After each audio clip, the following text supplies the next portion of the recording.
Welcome to episode 1 of Schrage's Garage.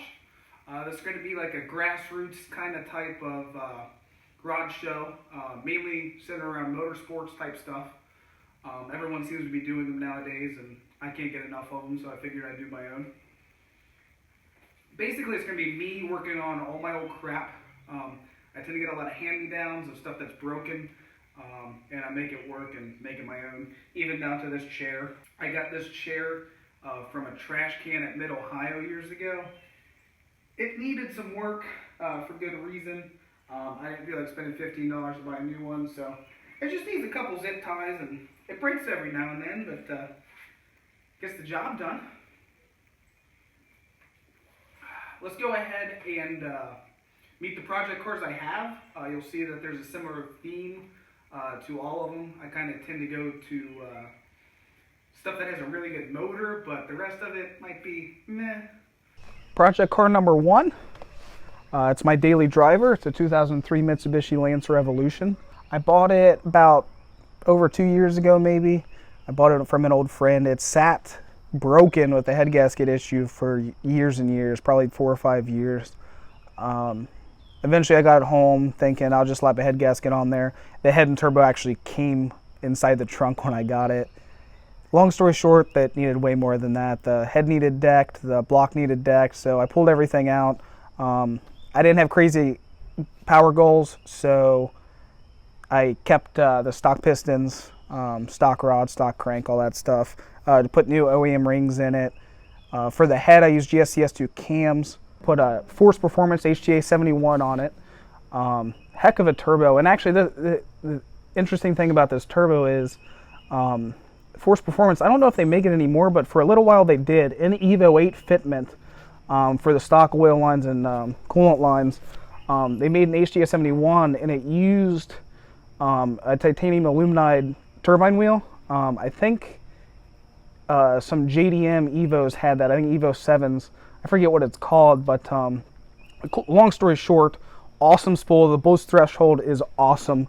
It ended up making 380 at the wheels on a Dyno Dynamics, which reads about 17% less than a Dynajet, so maybe like 430, 440 on a Dynajet, which is not bad. Injectors are ID1000s. I ran out of fueling. It would have probably made 40 more horsepower if I didn't run out of fueling on ethanol.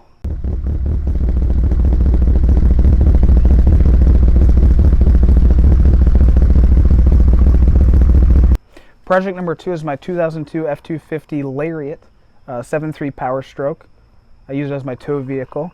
I've had it for maybe a year and a half now. Things I've had to do: I've put a new starter on it. I've put new tires on it, the Wrangler Duratrax. Absolutely love these tires. I've put a 4-inch exhaust on it, an SCT tuner. What else? Oh, I've done bellowed up pipes. They all leak. I don't really have any plans for this truck. It's kind of in maintenance mode besides the bed. Once I put a bed on it, I don't want to do anything else to it. I just want to use it as a truck, haul and tow, and that's literally it.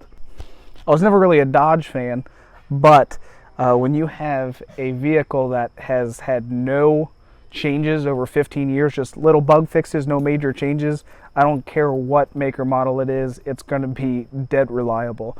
And that's what this car is. It's the last year they made them. It's a 2001. The only issue I've ever had with this is sometimes after our hot start, it'll idle very, very rough. And what actually happens is you're getting kind of a vapor lock in the number 3 injector, I believe it is. I think as a technical bulletin, you just insulate that number 3 injector and prevent it from happening. But what happens is it sits, and all that fuel in that injector, since the exhaust manifold is right under it, it just gets super hot and vaporizes that fuel. So when you start it, it's just having to clear out all that fuel. I don't plan on upgrading it. I don't really, it's kind of just, right now it's just here. If I'm working on another car and need to do a parts run, I use it. And then on weekends, I'll take it off road. I don't really plan on putting money in it. You can get suspension for pretty cheap, but by the time you add suspension and tires and wheels and stuff like that, you're getting up into a couple thousand. I'd rather spend the money on my other vehicles. Right now, it is dead fun. It is awesome to off-road. You don't need, everyone says, oh, you need to do all this stuff before you go off-roading, and if you go to like a public place, I would probably agree.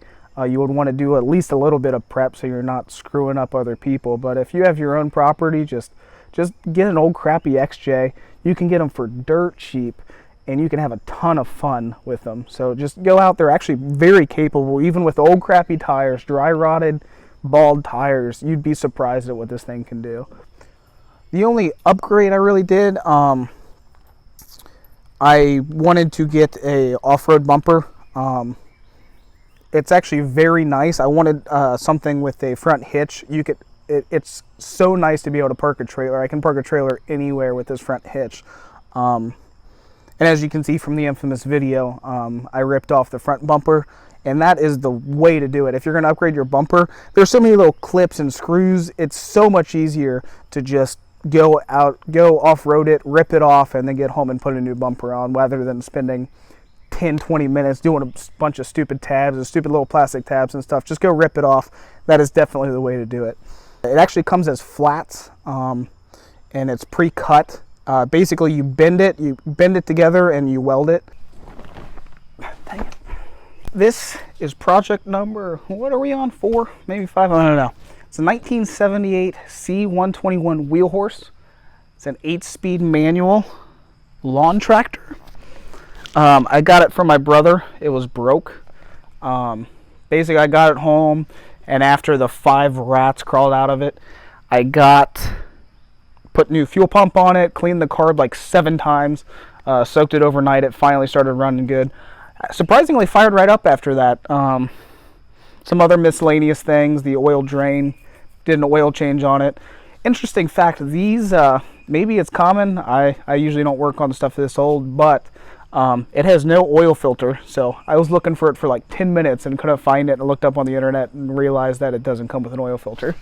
One of the tires is flat. I have to pump it up every week to use it, but grinds a lot, the gears grind. But other than that, the thing's a champ. It has a problem getting around. I have a lot of hills in my yard. And it has a lot of problems getting up some of those with the open rear differential. And I solved that with custom wheel weights. Wheel weights are surprisingly expensive on Craigslist, so I came up with my 5-minute solution, and it actually works pretty good. So I'm pretty sure it's going to be a permanent solution. I've been running it for like a year and a half, and I don't think I'm ever going to change it. I'll show you guys how to start this thing. First, you need to get the fuel pump going. To do that, naturally, you turn on the lights. So now we can hear the fuel pumps going. Push the clutch down a little bit. Now you kind of gotta work it in the right way. So you kind of give it half throttle to get going.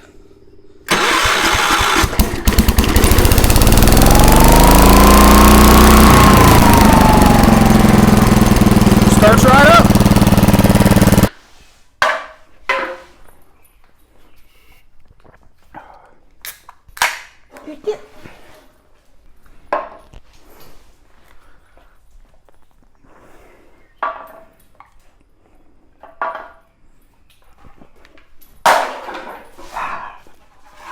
project number whatever we're on is our pit bike.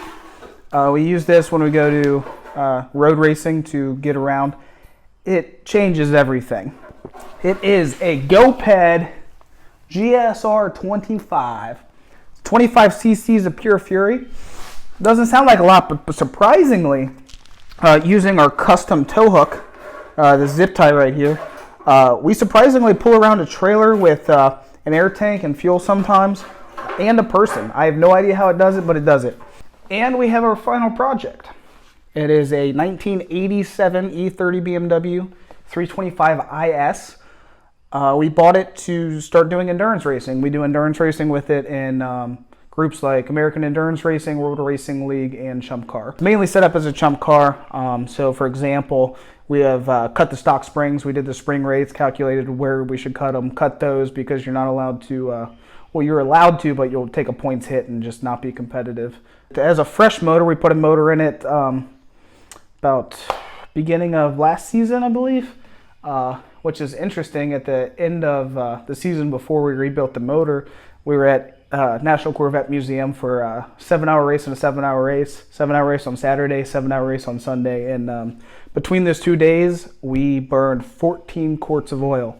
Those rings were tired.